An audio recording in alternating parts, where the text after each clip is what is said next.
This is going to be a two-part homily. The first is going to be kind of a public service announcement, and then I'm going to move on to the homily.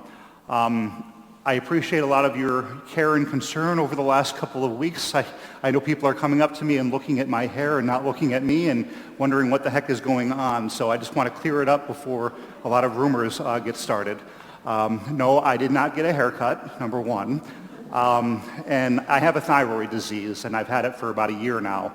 And I haven't been on medication yet, but apparently about 3 or 4 weeks ago, my hair just started coming out in clumps. So that's just what's been happening. So I went back to my specialist. I'm finally on thyroid medication, and they hopefully will stop losing it. And maybe, who knows, they say maybe in 6 months it might start growing back. So if not, I just got to get used to a new look. So if you have any suggestions for hairstyles, I'm up for it. Or if you know a person that makes a great wig, I'm not going to do that. But no offense. But so we'll see what happens. So that's number one. So yes, I'm fine. I'm feeling fine. It's just kind of just part of this weird thing. So anyway, on to the gospel. Obviously, it's voting season, and it's a coincidence that we're hearing the Caesar tax and, pay to Caesar what belongs to Caesar and pay to God what belongs to God. Now, so you're aware, the Catholic Church cannot endorse a candidate. Myself, as a priest, cannot endorse a candidate. As I've said before, we're Catholics. There is no political party that encompasses Catholics. Catholics are not Republican. Catholics are not Democrat. We are Catholics. And yes, we fit into political parties in whatever way that our formed consciences allow us to. And our vote comes through our formed conscience. And all of us are different people with different experiences and things like that. But there is nobody who can mandate who any one of us vote for. That's not what this homily is about, but just putting it out there. And I also I wanted to read a statement from the United States Conference of Catholic Bishops, because I really want to drive it home, because I get into so many conversations all the time, and Catholics need to vote for this person or for that person, I mean, from all sides of the spectrum, and I think we can get very, very confused thinking, am I under an obligation because of my Catholic faith to vote for one party or another or whatever. So I just wanted to read the statement. I think it's good food for thought for all of us, and we kind of go from there. It's just such a weird position to be in, because people even in conversation with me, what side do you fall on? I'm like, well, I'm Catholic. I'm a Catholic priest.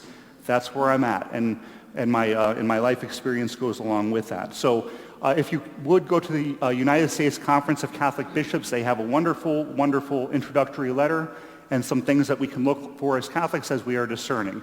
I think by this time, after watching the debates and all that, I mean, we've all made up our mind one way or the other. But this is just good food for thought as we move forward. So the USCCB writes, your identification with Christ is his and involves a commitment to build in him the kingdom of love, justice, and universal peace. You cannot grow in holiness without committing yourself, body, and soul to giving your best to this endeavor. The call to holiness, Pope Francis writes, requires a firm and passionate defense of the innocent unborn. Equally sacred, he further states, the lives of the poor, those already born, the destitute, the abandoned, the underprivileged, the vulnerable, the infirm, the elderly, and those exposed to euthanasia and victims of human trafficking, new forms of slavery, and every form of rejection.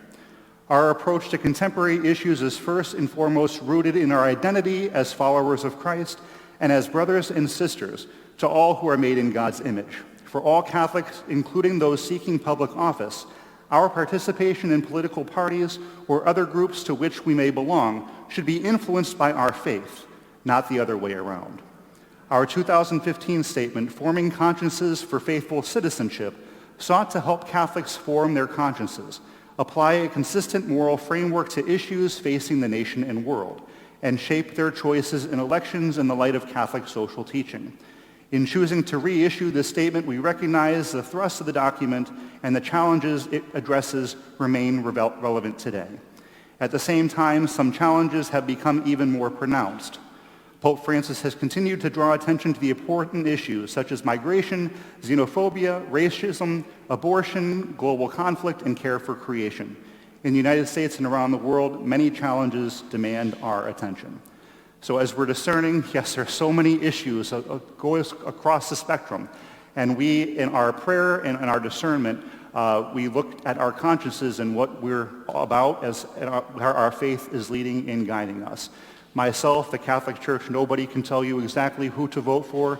That is up to you. And the Church puts that in your hands as Christian and as followers of Jesus Christ. So as we move forward, and we can't avoid turning on the TV and seeing just all sides. Just turn the TV off first of all. Pray to God for the wisdom and the understanding, and because our civic duty is very important. Pay to Caesar what is Caesar, but of course by our faith, pay to God what belongs to God.